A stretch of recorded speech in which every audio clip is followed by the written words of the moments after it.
Olá pessoal, meu nome é Howard Storm. Eu tive uma experiência de quase morte em 1985 e isso mudou completamente minha vida.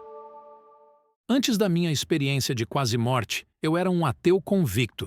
Naquela época, eu tinha 38 anos. Era professor universitário, totalmente centrado na minha carreira e na minha vida.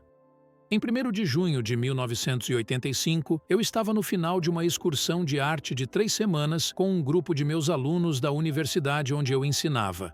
E eram 11 horas da manhã, quando eu estava no hotel, tentando animar os alunos a irem a outro museu, quando desmaiei de repente, sentindo a dor mais aguda que já havia experimentado em toda a minha vida. E minha esposa ligou para a recepção do hotel, que chamou um serviço médico de emergência.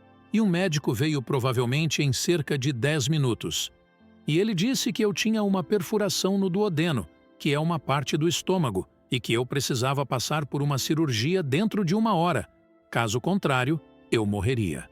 Então ele chamou uma ambulância e fui levado de maca para o hospital cirúrgico, que ficava a várias quadras de distância. Fui encaminhado para a ala cirúrgica do Hospital das Irmãs Públicas de Debari, e de lá para a unidade cirúrgica do Coxim. Quando cheguei, fui colocado em um quarto e não havia cirurgião disponível no hospital cirúrgico. Nas próximas 10 horas, ainda não havia visto nenhum médico e nem recebido nenhum tipo de medicação para a dor. Uma das coisas que acho muito irritante é quando as pessoas me dizem que tive essa experiência de quase morte porque foi como uma viagem de drogas. Passei 10 horas implorando e suplicando para que alguém me desse um analgésico e não recebi nada. A enfermeira veio e me pediu desculpas, mas disse que não conseguiam localizar um médico e que tentariam conseguir um para o dia seguinte, que seria domingo. Quando ela me disse isso, eu estava tão fraco e havia tido muita dificuldade para respirar por um longo período. Toda a minha energia, todos os meus pensamentos e toda a minha força estavam concentrados em inspirar e expirar. Então, quando a enfermeira saiu do quarto, eu disse à minha esposa que era hora de nos despedirmos. Disse para dizer aos meus filhos que os amo, aos meus pais que os amo, e assim por diante. E ela começou a chorar como nunca tinha visto ninguém chorar antes, porque essa era uma despedida para sempre. Então ela se sentou na cadeira chorando e eu fechei os olhos, parei de respirar e fiquei inconsciente. Quando acordei, me senti maravilhoso, melhor do que já me senti em toda a minha vida. E eu estava encantado, feliz, surpreso, perplexo, mas o bom era que eu me sentia realmente bem. Fiz uma verificação da realidade do meu corpo e percebi que conseguia saborear, ver, cheirar, tocar. Tudo estava mais intenso do que nunca em toda a minha vida, e eu tentei me comunicar com minha esposa. E do meu ponto de vista, ela não reagiu a mim. Ela não podia me ver ou ouvir enquanto eu estava lá gritando e gritando para ela. Eu me virei para meu colega de quarto, que era um francês muito gentil, e não obtive reação dele, e eu estava muito bravo, muito confuso. E a pior coisa possível aconteceu. Eu vi um corpo na cama e parecia exatamente comigo. Eu me recusei a aceitar que era eu, porque eu estava vivo em pé ao lado desse corpo. E havia essa coisa que se parecia comigo na cama, mas aquilo não podia ser eu. E eu ouvi pessoas me chamando do lado de fora do quarto, dizendo: Howard, Howard, venha rápido, precisamos ir, precisamos ir. Então, fui até a porta do quarto e havia um grupo de pessoas no corredor escuro. Estavam fora do raio de luz que vinha do quarto, eles estavam nas sombras. Talvez 8 deles ou algo assim, adultos, homens e mulheres. E eu disse: estou doente, eu preciso de um médico, preciso fazer uma cirurgia. E eles responderam: nós sabemos tudo sobre você, Howard. Estamos te esperando por muito tempo e é hora de você vir conosco. Eu queria acreditar que eram pessoas do hospital vindo me levar para o médico. Então saí do quarto e eles me levaram para uma caminhada muito longa, uma jornada. Logo nessa jornada, eu percebi que não havia escadas, não havia subidas ou descidas, não havia paredes e não havia teto, e logo percebi que estava ficando cada vez mais escuro. Outra coisa é que as pessoas que estavam comigo pararam de agir profissionalmente e começaram a fazer comentários grosseiros e rudes sobre mim, o que estava ficando assustador. E não eram pessoas legais, sabe? Elas queriam fazer as coisas do jeito delas comigo. Então, o grupo tinha crescido muito e já havia muitas pessoas, poderia ser centenas, e elas me disseram que não iriam mais adiante e que eu precisava continuar, porque ainda não era o fim da jornada. E eu disse, eu não vou, eu vou é voltar, o que era um blefe, porque eu não tinha ideia de onde estava, ou qual direção era certa, eu não sabia qual era o caminho de volta. Então parei de me mover e eles começaram a me empurrar e me empurrar. Então eu lutei de volta, socando, acertando, chutando, e eles revidaram com tudo o que tinham. Eles queriam me despedaçar, e foi o que fizeram. Mas quando haviam terminado e eu estava deitado ali como um pedaço de carne atropelado no chão daquele lugar, eu ainda estava vivo e pensando, por quê? O que é isso? Onde estou? Como isso aconteceu comigo? Quem são essas pessoas horríveis? E foi quando ouvi uma voz de fora de mim dizer, reze a Deus.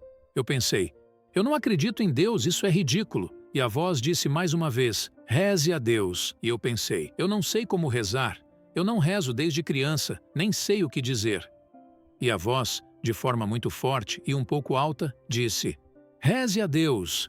E então eu pensei, tudo bem, quando eu era criança, eu ia à escola dominical e aprendi algumas orações. Então, tentei me lembrar de algo que eu tinha memorizado, porque é isso que as crianças aprendem sobre a oração. Você memoriza o Pai Nosso, ou o Salmo 23, ou algo assim, e recita. Então, eu só conseguia me lembrar das primeiras palavras do Salmo 23 e do Pai Nosso, e as disse em voz alta, não porque eu acreditasse em Deus, mas sim porque essa voz me disse. E as pessoas ao meu redor ficaram incrivelmente furiosas e começaram a falar em uma linguagem obscena e horrível, a mais horrível que já ouvi em toda a minha vida, que não há Deus aqui e que ninguém poderia me ouvir, e que se eu não parasse, as coisas ficariam muito piores para mim. E pela primeira vez em toda a minha experiência com essas pessoas, eu consegui uma reação delas. Foi uma reação ruim, mas pelo menos eu consegui. Foi como se eu fosse capaz de revidar metaforicamente com o mesmo tipo de insulto. Então comecei a inventar orações. Eu nunca contei a ninguém o que realmente orei, porque foi muito grosseiro. Algo como, Deus vai pegar e eliminar vocês. Eu entendo que essas não foram as melhores orações, mas de qualquer forma, elas eram sinceras e eu estava usando Deus como uma espécie de punho para enfrentá-los. E quanto mais eu mencionava Deus, mais eles gritavam para eu parar. E o mais importante era que eles recuavam para a escuridão, pois não suportavam nenhuma menção a Deus. Então, me deixaram em paz e me deixaram naquele lugar por muito tempo. Durante esse tempo, pensei sobre minha vida e percebi que aos 38 anos, eu pensava que era o presente de Deus para o mundo, achava que era tão importante, era um grande nome, sabe? E percebi que, na verdade, eu era nada. Tudo o que eu pensava sobre mim mesmo era uma ilusão do ego e afundei em um desespero total, sem esperança. Então, uma lembrança muito vívida veio à minha mente, de quando eu era criança na escola dominical, cantando Jesus me ama, e eu podia me ver na escola dominical com as outras crianças cantando isso. Mas o mais importante em minha memória é que eu podia sentir o que era ser como uma criança, quero dizer, eu podia sentir que amava esse super-homem chamado Jesus.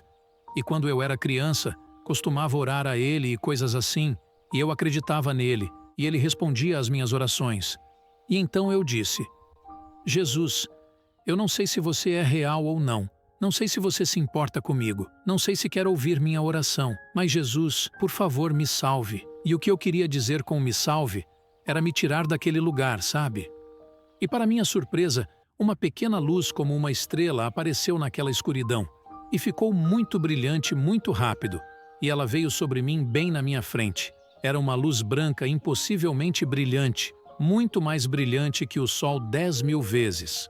E dessa luz emergiram mãos e braços, e quando ele me tocou, toda aquela sujeira e todo aquele material apenas se dissiparam, e eu estava completamente inteiro. E suas mãos foram para trás de mim, ele me levantou, e colocou seus braços ao meu redor e me segurou. Ele me segurou muito forte, muito apertado contra ele. E eu chorei como nunca chorei em toda a minha vida. Chorei como um bebê com o rosto enterrado em seu peito. E ele me acariciou as costas como uma mãe ou um pai faria com seu filho. e foi a maior felicidade e amor que já experimentei em toda a minha vida. E eu sabia que ele não apenas me amava, ele me queria e se importava comigo. E eu estava apenas me deliciando naquele grande amor. Quando percebi que meus pés não estavam mais no chão e estávamos nos movendo diretamente para cima, indo muito rápido, e eu estava tentando me recompor porque tinha chorado muito. Quando finalmente consigo me acalmar, eu olho para onde estamos indo. E o que vejo a princípio é que era uma enorme galáxia de estrelas, exceto em que percebo que todas as estrelas estavam se movendo para a mesma direção. Mas não eram estrelas, eram outros seres de luz, e ainda assim estávamos nos aproximando.